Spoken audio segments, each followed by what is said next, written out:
And welcome again to our YouTube channel. तो जैसे कि मैंने आपको ये वाला क्वेश्चन दिया था होमवर्क में कि आप इसे करिए और कमेंट बॉक्स में इसका आंसर टाइप कीजिए। अब हम इसका सॉल्यूशन चेक कर लेते हैं यहाँ पे कैसे होगा। अब मैंने आपको ये समझा दिया था एक बारी कि माइकलिस मेंटन इक्वेशन की वैल्यूज़ दी हुई यहाँ पे कैटलाइज द रिएक्शन। इसकी वैल्यूज़ लिख लेते हैं हम एक बार यहाँ पे क्या क्या दिया गिवन है हमें। यहाँ पे इन्होंने दिया हुआ है enzyme reaction which follows Michaelis Menten equation catalyse the reaction A से बी में कन्वर्ट हो रहा है, जहाँ पे एंजाइम एंड सब्स्ट्रेट कंसंट्रेशन आपको गिवन है। एंजाइम कंसंट्रेशन मतलब ईटी, और ये कितना है 15 नैनो मोलार।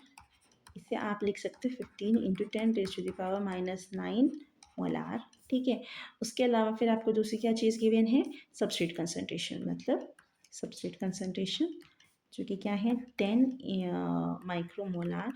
इसे आप लिख सकते हैं 10 इंटू 10⁻⁻⁶ मोलार।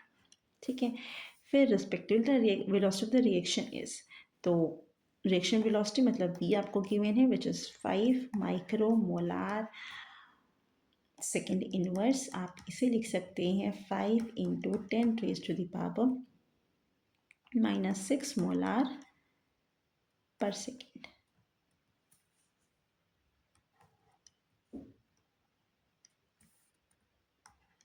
ठीक है। वेलोसिटी हो गई। If the Km for the substrate is this, अब आप केएम भी गिवन है, Km is 5 micromolar, that is 5 into 10⁻⁻⁶ molar. Then the kinetic efficiency आपको निकालनी है। ठीक है। और ये भी 10⁻⁻⁶ तो इन्होंने लगाई रखा है 6 मोलार इनवर्स और सेकेंड इनवर्स।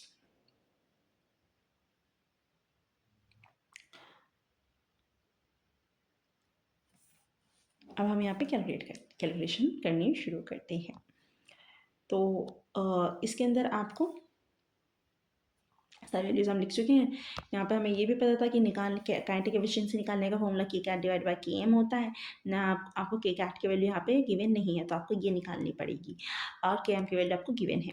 अब के कैट की वैल्यू निकालने का फॉर्मूला होता है कि V max is equals to K cat divide by E T. अब आपको ये पता है, वी मैक्स आप भी आपको नहीं पता और के कैट भी आपको नहीं पता, बट वी मैक्स निकालने का आपके पास में एक फॉर्मूला पता है। तो अब आप माइकलिस मेंटन इक्वेशन के अंदर वी की वैल्यू आपको पता है, एस की वैल्यू पता है, के एम की वैल्यू पता है, एस की वैल्यू पता है। ठीक है। आप वी मैक्स की वैल्यू निकाल लेंगे, वी मैक्स की वैल्यू को आप इसके अंदर पुट करेंगे, फिर आप के कैट की वैल्यू निकालेंगे और फिर आप इसे यहाँ पे पुट कर देंगे। ठीक है। अब तो मतलब स्टेजेस में गेम खेलना है, बस और कुछ नहीं है। तो let's get start playing the game. तो v is equals to V max substrate का concentration divide by K M plus substrate का कंसंट्रेशन। अब वी मैक्स आपको निकालना है, जो कि आपको नहीं पता है, तो हम डायरेक्टली पहले से यहाँ पे यही निकाल लेते कि वी मैक्स को हम कैसे कैलकुलेट करेंगे। We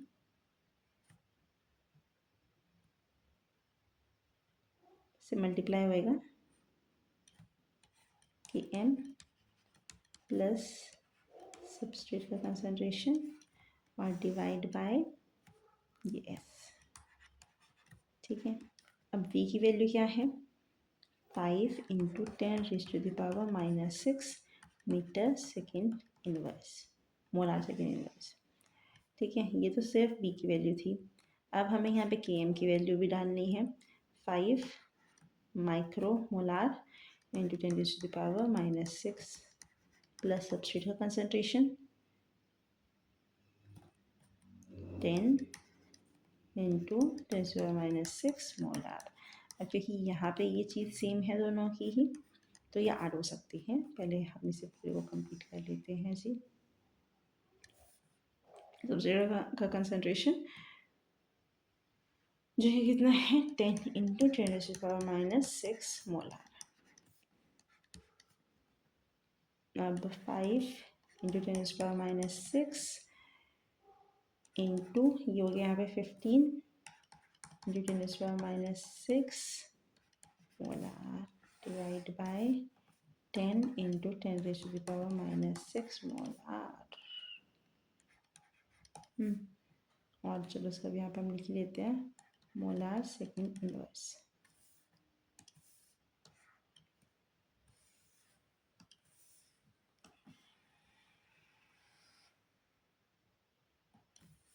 molar second inverse.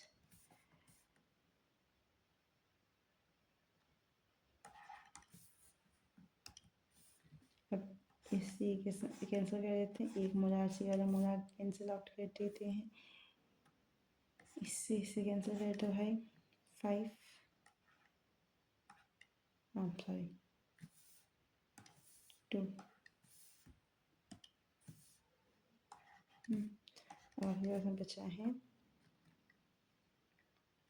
इससे डिवाइड करेंगे तो आ जाएगा 7.5 इंटू 10⁻⁻6 मोलार सेकंड इनवर्स। ठीक है, यहाँ दिया गया आपके पास में वी मैक्स की वैल्यू। अब हम वी मैक्स की वैल्यू का यूज़ करके यहाँ पे कैलकुलेट करेंगे।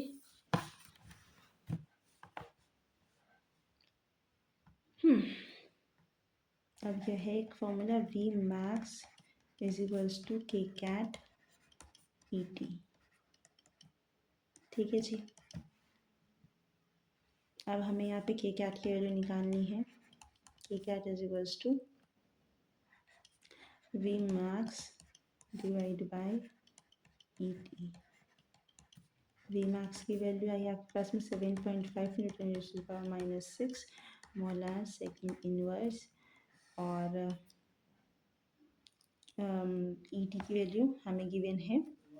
हाँ जी, तो अब आपको ई टी की वैल्यू यहाँ पे ई टी की वैल्यू आपको गिवन है यहाँ पे 15 इंटू 10⁻⁹ मोलार। ठीक है, अब इस मोलार से वाला मोलार हम कैंसिल आउट कर सकते हैं।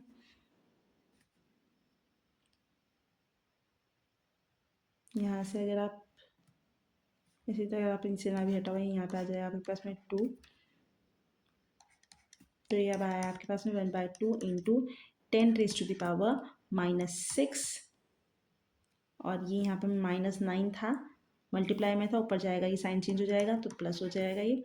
अब आपके पास में आया ये 1/2 इंटू 10⁻3 मोल से मोल कट चुका है,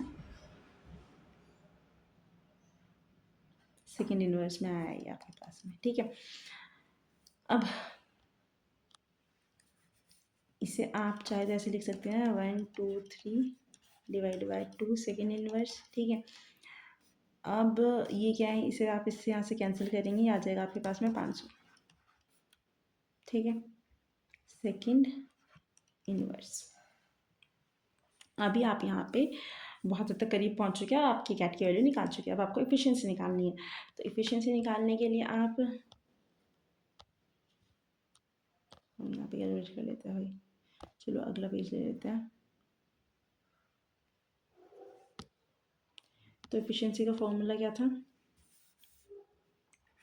efficiency is equals to K cat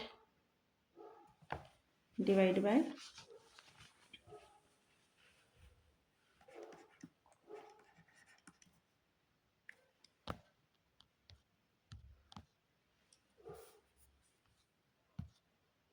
efficiency formula था K cat divide by K M.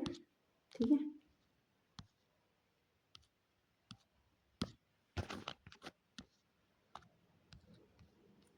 के cat divide by K M, दोनों की वैल्यू हम निकाल चुके हैं। के कैट की वैल्यू हमने कितने निकाल लिया अभी, के कैट की वैल्यू निकाली हमने 500 सेकेंड इनवर्स, और के एम की वैल्यू हमें कितने गिवन है 5 माइक्रो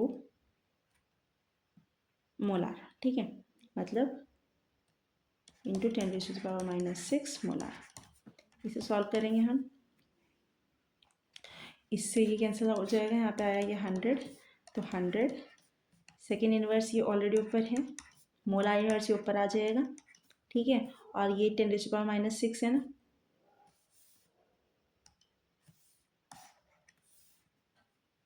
पहले से लिखेंगे 10⁻6 हो जाएगा सिर्फ, और मोलार इनवर्स और सेकेंड इनवर्स, ये आपका आंसर आ चुका है।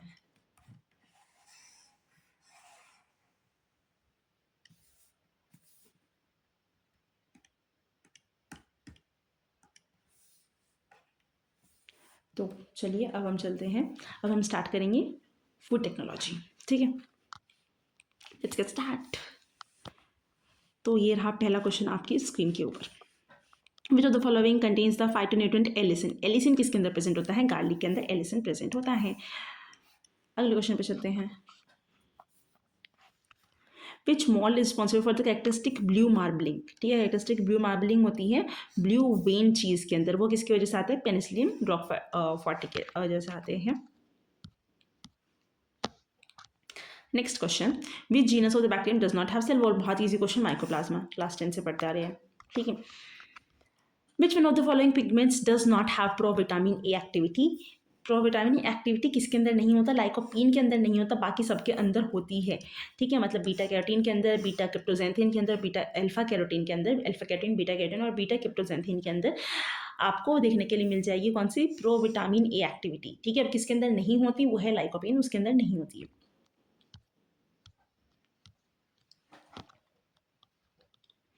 Identify the analysis that must be performed first. ठीक है, जो सबसे पहले आप परफॉर्म्ड करोगे,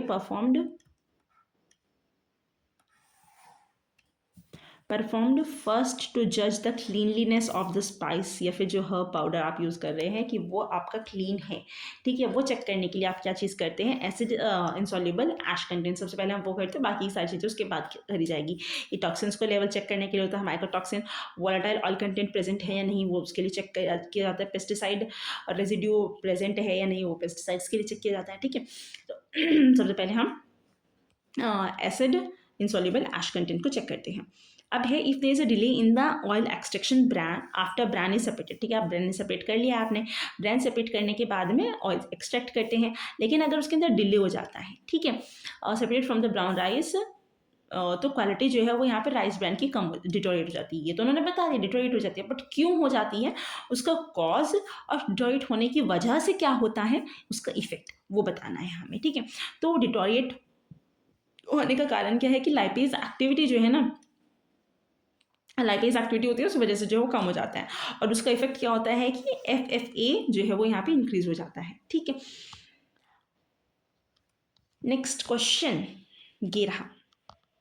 Among the following, which are the process that lead to the generation of a new fats from existing ones। ठीक है, आपके पास में फैट्स है ऑलरेडी, आप उसमें ही कुछ मॉडिफिकेशंस करके नया फैट बना रहे हैं, तो आपको कौन सा प्रोसेस लगेगा उसमें? एक तो है ट्रांसएस्टरिफिकेशन, दूसरा है हाइड्रोजनेशन। ठीक है, डीगमिंग और विंटराइजेशन से नहीं होता है।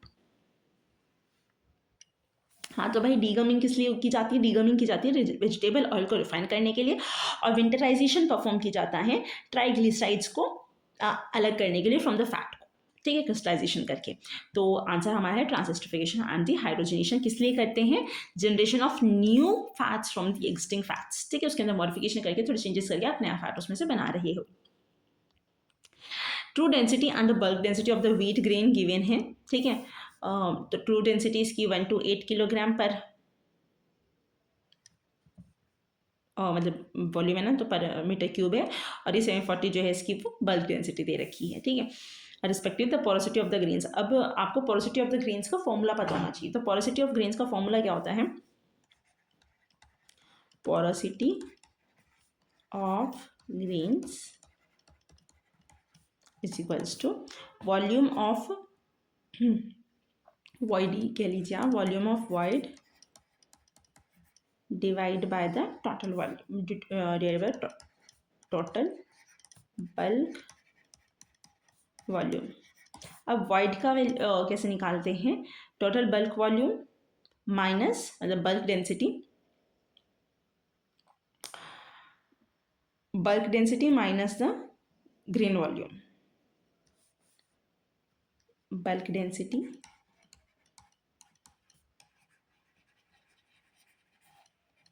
Minus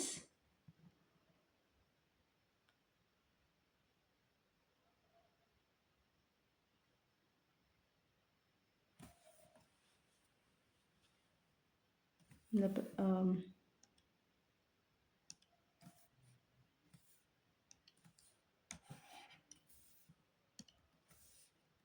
true density minus bulk density divide by the true density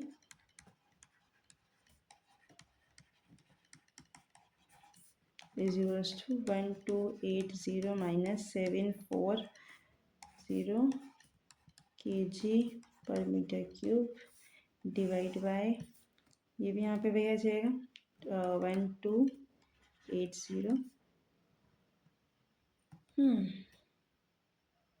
kg पर मीटर क्यूब। तो इससे तो ये कैंसिल हो जाएगा, मतलब कोई यूनिट नहीं होगी यहाँ पे। ठीक है, अब आप इसका आंसर निकाल लीजिए। यहाँ पे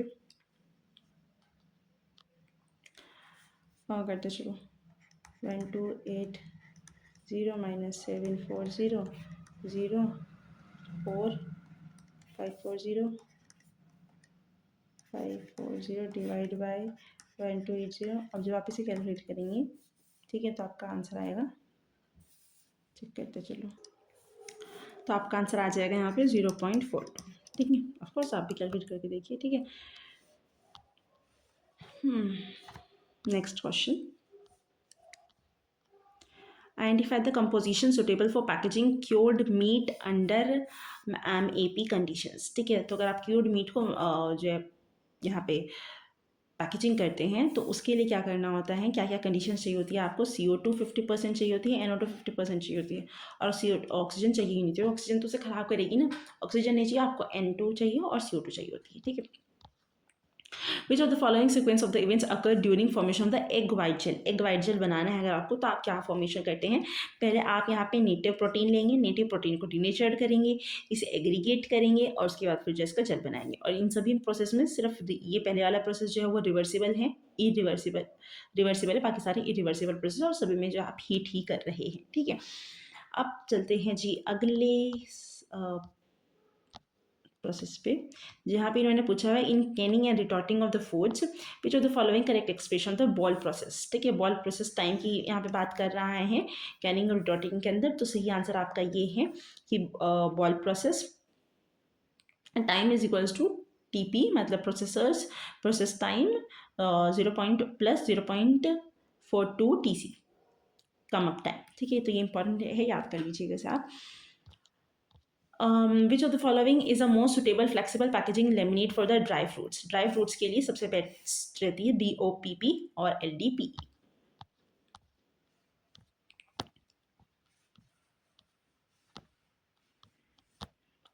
आपको करेक्ट सिक्वेंसेस इसके अंदर से निकालने हैं जब ड्रेसिंग करते हैं पोल्ट्री की। तो सबसे पहले स्लॉटरिंग की जाती है उनकी और वो ब्लीडिंग होगी। ठीक है, फिर जो यहाँ पे स्केल्डिंग, डीफेदरिंग उसके बाद उन्हें किया जाएगा। स्केल्डिंग के बाद डीफेदरिंग इजी हो जाती है, फिर इवेस्केटिंग और उसके बाद जो है चिलिंग करके उन्हें अच्छे से पैक कर दिया जाएगा। अब इसके बारे में एक बारी और देख लेते हैं कि ये सब है क्या क्या। Slaughtering and bleeding, the bird is slaughtered पहले, उसके बाद जो है ब्लीड किया जाएगा जिससे कि जो है प्रॉपर ड्रेनेज और प्रिवेंट स्पॉइलेज, मतलब स्पॉइलेज से जो है प्रिवेंशन की जा सके। स्कैल्डिंग में क्या होगा, आप इसे इमर्स करके रख देंगे हॉट वाटर के अंदर जिससे कि उसके फैदर्स जो है वो लूज हो जाएंगे। लूज होने की वजह से डीफेदरिंग करने में आसानी रहेगी। ठीक है, तो स्कैल्डिंग के बाद में डीफेदरिंग होती है। अब इवेस्केटिंग, जितने भी इंटरनल ऑर्गन्स हैं उन सबको रिमूव किया जाएगा और क्लीन किया जाएगा कार्कास को।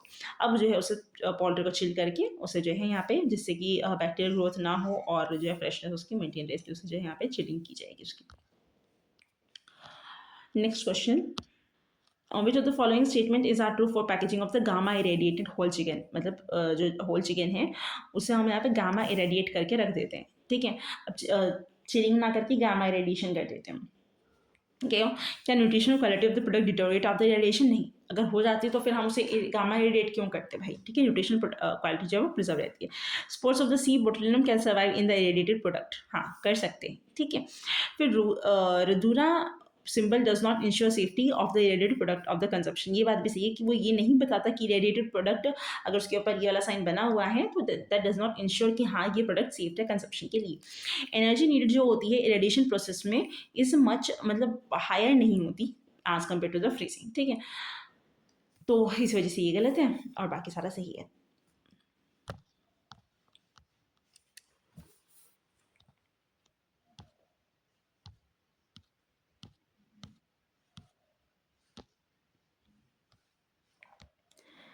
अब ये तो आसान है, ठीक है। आपको यहाँ पे फूड्स दिए हुए हैं और उनकी प्रोसेसिंग का टाइप दिया है। इडली फर्मेंटेशन से बनती है, कुकीज़ बेकिंग से बनती है, ये आपको पता है। अब चलिए अब हम बाकी का देखते हैं। सोडा बेवरेज भी पता ही है क्या, सोडा बेवरेज जो है वो कार्बोनेशन से बनती है।